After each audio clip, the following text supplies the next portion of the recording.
Galera, esse aqui é um dos vídeos mais importantes da história desse canal. É um formato diferente. Eu não sei se eu vou voltar a fazer esse formato, vai depender se vocês vão curtir. Mas isso é realmente algo que eu precisava compartilhar com vocês. Eu sei que o título é chamativo, mas é exatamente esse argumento que eu vou defender aqui nesse vídeo. E eu preciso que você assista até o final. Eu sei que a maioria esmagadora das pessoas que me seguem são pessoas de direita. E, na verdade, 95% das pessoas que compram algum treinamento meu são pessoas de direita e os outros 5% são de centro. Por isso que eu normalmente não me preocupo muito em ofender pessoas de esquerda. Então ainda fica aí esse insight. Procure conhecer bem exatamente o público que você está vendendo para que você possa dizer quem você não é. E a partir do momento que você diz quem você não é, automaticamente as pessoas já conseguem entender melhor quem você é. Só que nesse vídeo aqui em específico, se você é de centro ou de esquerda, é muito importante que você fique até o final, tá? Não se sinta chateado, não se sinta ofendido pelo vídeo. Preste bastante atenção nos argumentos que eu vou te dar aqui, porque de fato isso foi algo que eu vivi, que eu experienciei nos meus poucos anos de idade, né? Com 23 anos eu já consegui ter essa percepção e eu preciso que você escute aqui o que eu vou te falar, porque pode ser que isso vai mudar a história, o seu futuro e a história da sua família, ou até mesmo a história da família de pessoas que você ama também. E se você é de direita, assista também esse vídeo até o final, porque muitas vezes você nem consegue entender ainda quais são as consequências dessa decisão para a sua vida. Não necessariamente ser de direita ou de esquerda te definem 100% de alguma maneira, mas vocês vão entender exatamente o que eu vou explicar para vocês aqui. Eu tenho propriedade para falar sobre esse assunto em específico, que aos meus 23 anos, hoje, né, no caso, eu já passei por uma universidade federal. Fui formado em economia pela UFMG, Federal de Minas Gerais. E eu fui um jovem, adolescente, muito engajado politicamente, né? Ali no segundo, no terceiro ano do ensino médio, eu busquei muito estudar sobre política, economia, entender essas diferentes visões de mundo. Me identifiquei ali com uma visão mais liberal na economia e, assim, aos poucos fui me desenvolvendo nessa parte e fui um cara que, assim, sempre gastei muita energia com política. Então, ao longo de toda a escola ali, eu participei de debates, briguei com professores, diretores de escola, era aquele jovem meio tretinha que queria defender o ponto de vista e ficava revoltado ali, principalmente com professores que colocavam em sala de aula ali a visão deles e não te davam lugar de fala. Então eu era aquele cara que levantava o braço, discutia com os professores, discutia com outros alunos ali, muitas vezes alunos mais velhos que levantavam bandeiras de esquerda e tudo mais. Então eu passei por muita experiência nesse sentido. Hoje em dia eu nem acredito que a melhor forma, né, de defender a sua visão política, hoje em dia eu nem gasto mais tanta energia dessa forma, porque eu entendi que um país forte, ele é formado por marcas fortes. Então a melhor forma que você tem para poder desenvolver o Brasil, caso você se preocupe com isso assim como eu, não é nem necessariamente só ficar debatendo e expondo sua visão política, mas sim empreendendo, gerando emprego e criando uma marca forte, porque isso é comprovado estatisticamente e economicamente de que as maiores potências mundiais são os países onde as marcas fortes estão, né? Os Estados Unidos é o país onde estão as maiores empresas do mundo, a China emergente nesse ponto também. Então, basicamente, o que eu tento fazer hoje é construir, produzir dessa forma, automaticamente eu vou transbordar para o meu país, para as pessoas que trabalham comigo. É a maneira como eu gasto mais energia nisso hoje em dia. Mas o resumo da ópera é o seguinte, eu vou contar essa história para que você possa entender exatamente a minha visão. Eu tenho certeza que muitos vão concordar comigo. Depois da escola, eu ingressei nessa faculdade de economia lá na UFMG. E querendo ou não, assim, sem entrar nesse mérito de Enem e tal, mas de certa forma ele infiltra um pouco as pessoas que você tem contato ali numa federal. Então você tem contato com pessoas que têm uma capacidade técnica ali, de entendimento, de dissertação, de comunicação, de matemática, enfim, acima da média, tá? Ao redor de pessoas inteligentes, porque foram filtradas por essa prova. Se é a melhor prova ou não, enfim, não vou entrar nesse mérito, vocês entenderam o ponto aqui. E aí, galera, na faculdade de economia, especificamente, na UFMG, é um ambiente em que, pelo menos a maior parte da academia ali é voltada para a esquerda, uns mais, outros menos, mas tem pouquíssimos professores liberais ou professores de direita, acho que nem existem na UFMG hoje, né, nesse campus aí de economia especificamente. Em outras faculdades, principalmente faculdades particulares, já tem outro viés, esse mesmo curso de economia. Mas um ponto é que é o seguinte, o principal ponto. A minha turma ali ao longo do processo, tanto na escola quanto na faculdade, era dividida em duas partes. A parte dos esquerdistas e a parte dos liberais, direitistas e assim vai. Os conservadores, né, parte deles, obviamente, dentro de cada uma das listas tem vários espectros, né, de diferentes posições dentro da esquerda e dentro da direita. E aí, com isso, eu tive várias experiências com pessoas de esquerda ao longo de toda a faculdade, debates, discussões, amizades, inimizades, enfim, né, você sabe como é que funciona. E o que eu tenho para falar com vocês hoje é que muitas das pessoas que eu conheci ao longo dessa minha trajetória curta acadêmica são muito mais inteligentes do que eu. São pessoas que tecnicamente, ou até mesmo a nível de QI, a nível de comunicação, a nível de estudo, a nível de entendimento, de raciocínio lógico, raciocínio matemático, são pessoas muito mais inteligentes do que eu e a maioria dos meus colegas de direita também. Não necessariamente as pessoas de direita são mais burras, mas eu tô falando assim, se você for pegar ali os mais inteligentes da sala, tinha muita gente de esquerda, tinha muita gente de direita, e eu provavelmente não tava nesse quadro ali dos mais inteligentes das turmas ali. Só que a minha visão dentro disso tudo é que é o seguinte, dentro de todas essas pessoas de esquerda que eu me relacionei nos últimos anos, como amigos ou como colega de turma, eu entendi que uma vez que essa pessoa passa por um processo, que é um processo, obviamente, que não é do dia para a noite, mas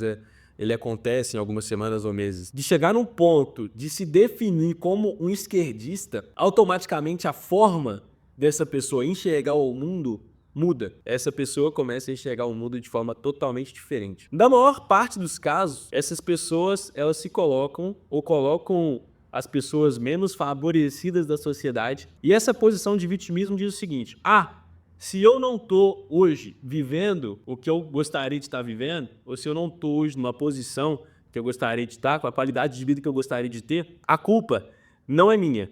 A culpa é de uma estrutura da sociedade que foi condicionada a isso, e a única forma de eu mudar essa estrutura é através da política, é através da distribuição de bens, disso, daquilo outro, ou seja, não é culpa minha. Então eu vou brigar politicamente aqui para poder mudar a estrutura da sociedade. Então esse é o ponto 1. Quando a pessoa se identifica como pessoa de esquerda, ela automaticamente tira dela a sua autorresponsabilidade. Essa pessoa tira dela a sua responsabilidade pelos seus próprios atos. Então, o que acontece é que, de uma hora para outra, ela perde todo o incentivo que ela tem, ou seja, de uma hora para outra, essa pessoa perde todo o incentivo, o potencial que ela tem para poder se dedicar e aproveitar até mesmo seu potencial acima da média para conseguir resultados acima da média. Automaticamente ela já fica para trás. Segundo ponto, essa pessoa começa a ver o empresário, o capitalista como o grande problema do mundo. E uma vez que você vê algo como o grande problema do mundo, mesmo que de forma subconsciente, você vai repelir aquilo. Então você não vai fazer as ações necessárias, as atitudes necessárias que te levariam a ser um empresário de sucesso. Mesmo aqueles esquerdistas mais moderninhos que querem fazer uma startup ali, outra aqui, elas acabam repelindo grande parte das práticas que são necessárias para que você se torne um empresário de sucesso, por conta de preconceito.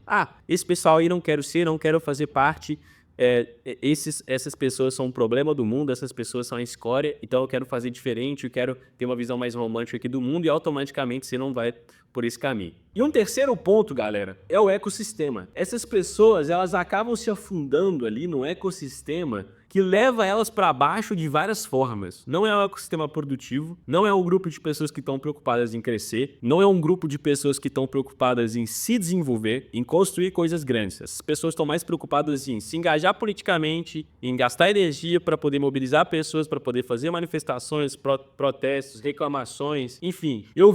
Eu passei por isso, vi dezenas de jovens assim com potencial extremo, jogando basicamente a vida e o potencial deles fora para poder se engajar em coisas que não fazem sentido, em eventos culturais, em filmes, em documentários, nisso, naquilo outro, que não trazem absolutamente nada de produtivo e prático para a sociedade, além de entrar ali numa bolha. Então é uma bolha, a bolha do esquerdismo, ela não te desenvolve em nada, ela não te desafia em nada, pessoalmente, certo? Porque exatamente você vai estar ali dentro de um grupo de pessoas que não valorizam o seu crescimento, o seu desenvolvimento. Basicamente, essas pessoas vão bater palma para você quando você consegue liderar um movimento, liderar um protesto, liderar ali, incentivar pessoas, convencer pessoas a entrar para dentro da bolha. E não necessariamente elas vão bater palma para quando você, de fato, faz um projeto diferente para quando você emprega pessoas, para quando você produz, para quando você paga impostos, né? Elas são as pessoas que ficam assistindo as coisas acontecer, apontando defeitos, querendo criar taxas, querendo criar regulações, enquanto existem outras pessoas preocupadas de fato em produzir. E, de forma geral, essa cultura em que eu vi amigos pessoais meus, na época de escola, ingressarem, ela é uma cultura que tira todo o potencial dessas pessoas. Ela realmente ali corta pela raiz tudo que você tinha para poder agregar no mundo. Porque ela faz você enxergar o mundo com uma visão em que você começa a valorizar coisas que não vão te dar futuro, coisas que não vão te levar a ter uma vida mais próspera, um futuro mais próspero, a poder prover, a poder empregar, a poder construir de fato uma família, a se casar, a ter filhos. É uma cultura, uma bolha que vai justamente valorizar o outro lado da moeda. E esse outro lado da moeda é muito triste. E eu falo isso para vocês hoje, ainda novo, com 23 anos, mas já tenho uma visão muito clara em relação a isso. Por quê? Porque eu cresci com pessoas na minha adolescência e depois na minha faculdade que tinham um potencial enorme, que, como eu falei anteriormente, eram pessoas até mais inteligentes do que eu, se você for pensar ali na maneira da escola de poder resolver as coisas. E hoje em dia, essas pessoas aí estão, a maioria delas, frustradas, decepcionadas, acabadas aí em drogas, em festas, em barzinhos, não se desenvolveram profissionalmente, muitas delas não se formaram, estão presos ainda em DA, perdendo tempo com o diretório acadêmico de faculdade, perdendo tempo com o grupo de militantes de faculdade, de jovem, disso, daquilo outro, engajado em coisas que não vão agregar para elas, achando que vão agregar para a sociedade, mas também não vão, porque falta a eles esse conhecimento técnico de fato sobre a parte econômica da coisa.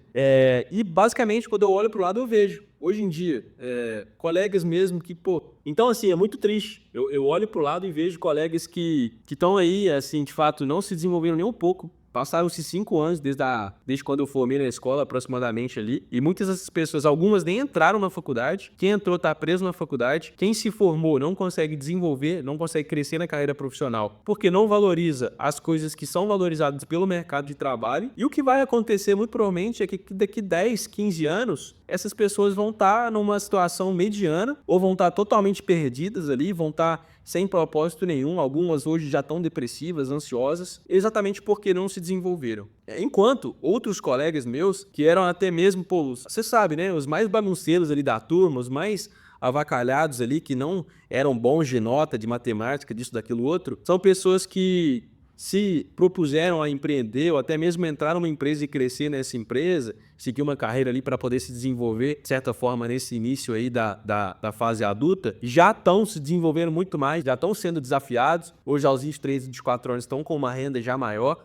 E quem decidiu empreender de lá para cá, aí sim, não necessariamente todo mundo já estourou, já teve o sucesso e tudo mais, mas com certeza a pessoa que quer empreender desde o início, ela já vê o mundo com uma visão de que é ela por ela mesma. Ela precisa fazer, ela precisa se dedicar, ela precisa trabalhar mais do que a média, ela precisa estudar, entender, porque se ela não fizer isso, as coisas não vão acontecer na vida dela. E a verdade é que é disso que a sociedade precisa. A sociedade não precisa de parasitas, a sociedade precisa de pessoas que fazem mais do que a média, que se dedicam mais do que a média, que trabalham mais do que a média, que estudam mais do que a média. E normalmente os empreendedores, eles têm que fazer isso para eles poderem se destacar e para ter sucesso no mercado. Porque se eles não fizerem, eles não comem, eles não crescem, eles não podem alcançar os patamares que eles querem. Então isso, de fato, o empreendedorismo, de fato, é onde está a meritocracia, é onde está a parte da concorrência. Então, cara, se você hoje, ou algum amigo seu próximo, uma pessoa que você ama, tá aí nesse grupo de esquerda, tá afundado nessas questões ideológicas, né? Ou tá flertando com isso, toma bastante cuidado, tá? Toma bastante cuidado, porque isso não vai afetar só a sua opinião política, ou não vai afetar só o seu voto a cada 2 anos nas eleições aí municipais e federais, mas vai afetar o seu futuro, porque a forma como você vê a política muda a forma como você encara os seus desafios pessoais, os seus desafios do dia a dia. E é bem provável que essa maneira de pensar, de tirar a sua responsabilidade, vai te levar para um patamar bem ruim. Vai te levar para um caminho em que você, de fato, se eximiu ali das coisas que você precisava fazer para poder ter sucesso. E quando você faz isso, as chances são 99% de chance é que você se frustre aí daqui 5, 10 anos. Você vai olhar para trás e falar, queria ter feito diferente. Poderia ter feito diferente. Eu tinha energia, eu tinha idade, eu tinha virilidade, eu poderia ter me dedicado mais, poderia ter trabalhado mais, desenvolvido mais, feito diferente. Agora eu tô aqui preso numa situação sem energia, sem ânimo, sem vontade de me dedicar, de trabalhar, não consegui construir uma família, perdi muitos anos com coisas que não valiam a pena, usei drogas, fui a festas e aí? Achei que eu tinha amizades, inclusive essas amizades aí, elas podem se esvair ao longo do tempo, justamente porque provavelmente essas pessoas vão ter problemas também psicológicos e, enfim, né? Então, vocês entenderam o recado aqui, não necessariamente sobre ser de direita, ser de esquerda, mas o ponto principal é assuma as suas responsabilidades. Se você quer viver algo extraordinário ainda na sua vida, saiba que você é o único responsável por isso. Ninguém te deve nada. Não seja uma vítima, porque as vítimas não prosperam. Absolutamente ninguém no mundo te deve nada. A culpa de você ser um fracassado futuramente, a culpa de você não ser bem-sucedido, não é dos bilionários, é sua. Porque eu tive a mesma oportunidade que muitos outros colegas de faculdade ou de escola tiveram. Não necessariamente eu estou aqui num patamar muito melhor que o deles, não. Mas a diferença para alguns é que eu, assim como poucos colegas, assumimos a responsabilidade pelo nosso futuro. Entendemos que ninguém me deve nada. Se eu não fizer por mim, pela minha futura família, pelos meus futuros filhos, pela minha esposa, ninguém vai fazer. Então eu preciso ir lá, estudar, me dedicar acima da média, me ferrar para poder construir algo. Então esse é o recado que eu deixo para vocês aqui hoje. Esse foi um formato diferente de vídeo aqui e eu particularmente gostei de fazer. Não sei se o áudio vai ficar dos melhores, porque eu tô sem microfone. A gente vai tratar aí no Adobe, mas deixa seu comentário aqui, me fala o que você achou, me dê a sua opinião também em relação a isso, se você tem alguma vivência parecida nessa parte ideológica aí da vida, essa parte romântica, essa parte prática, e até o próximo vídeo.